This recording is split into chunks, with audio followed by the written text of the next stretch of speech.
بسم اللہ الرحمن الرحیم۔ السلام علیکم ناظرین، آج ہم بات کر رہے ہیں عشق رسول صلی اللہ علیہ وسلم کے متعلق۔ اللہ کا شکر ہے کہ ہم مسلمان ہیں اور ہمارے والدین بھی۔ ہم میں سے اکثر کے اجداد بھی مسلمان تھے اور ہمیں اس پر فخر ہے۔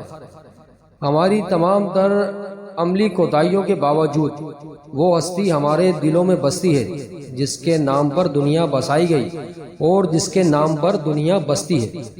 اگر وہ ہستی ہمارے اور دیگر اربھا انسانوں کے دلوں میں نہ بستی ہوتی تو یقیناً یہ دنیا نہ بستی ہوتی۔ اس دنیا کا خالق اسے نہ بسنے دیتا۔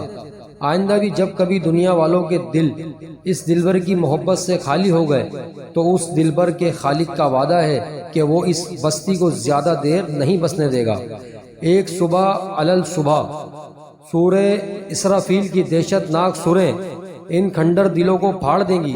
زمین ایک ہیبت ناک دھماکے سے پھٹ جائے گی، ساتوں آسمان ٹکڑے ٹکڑے ہو جائیں گے، سورج بے نور ہو جائے گا، ستارے منقدر ہو جائیں گے، پہاڑ روئی کے گالوں کی طرح اڑے اڑے پھریں گے، دنیا بھر کی تمام مؤنثات اور 10 ماہ کی حاملہ اونٹنیاں اپنے حمل گرا دیں گی، مائیں اپنے بچوں کو دودھ پلانا بھول جائیں گی، اور اللہ کا باغی رسول سے بیگانہ انسان اپنی زندگی کے چند آخری لمحوں میں دیواروں سے ٹکراتا اور نشے میں جھولتا دکھائی دے گا۔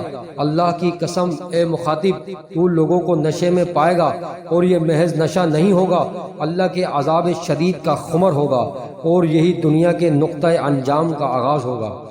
اللہ کی مشیت یہ ہے کہ اس کی بنائی ہوئی زمین پر اس کا نام گونجنے، لیکن ساتھ ہی اس کے حبیب کا نام بھی ہو۔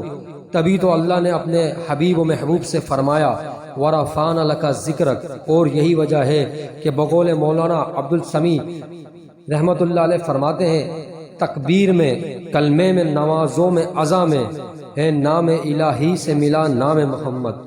محمد نام ہمیں جان سے پیارا ہے۔ دنیا بھر کے کفار و فجار اس حقیقت کو تسلیم کرتے ہیں اور اس سے خائف ہیں۔ وہ چاہتے ہیں کہ اس نام کی محبت کو ہمارے دلوں سے نکال دیں، گویا وہ یہ چاہتے ہیں کہ ہمارے اجسام سے روحیں نکال دیں۔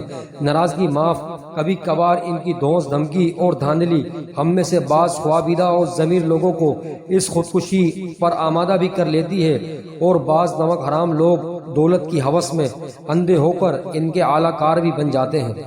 لیکن امت کا اجتماعی ضمیر ایسے ملعونوں کو اپنی صف سے نکال کر واصل جہنم کرنے میں دیر نہیں لگاتا۔ گزشتہ 1400 سالوں میں ابو جہل اور اس کے مانوی ذریت نے اس مقصد کے حصول کے لیے کچھ نہیں کیا۔ تاریخ اپنا ریکارڈ محفوظ رکھتی ہے اور انشاءاللہ آئندہ بھی اس باب میں مزید اضافہ ہوگا۔ البتہ ایک بات یاد رکھنے کی ہے کہ من حیث الامہ، ہماری زندگی اور صحت کا اصل راز محبوب رب العالمین صلی اللہ علیہ وسلم کے اسوہ حسنہ پر عمل کرنے میں ہے۔ نام کی محبت تو ہم میں موجود ہے، لیکن کاش کے کام کی محبت یعنی عملی محبت ہمارے دلوں میں راسخ ہو جائے تو انشاءاللہ امت محمدیہ دنیا میں ایک بار پھر اپنا کھویا ہوا وقار حاصل کر لے گی۔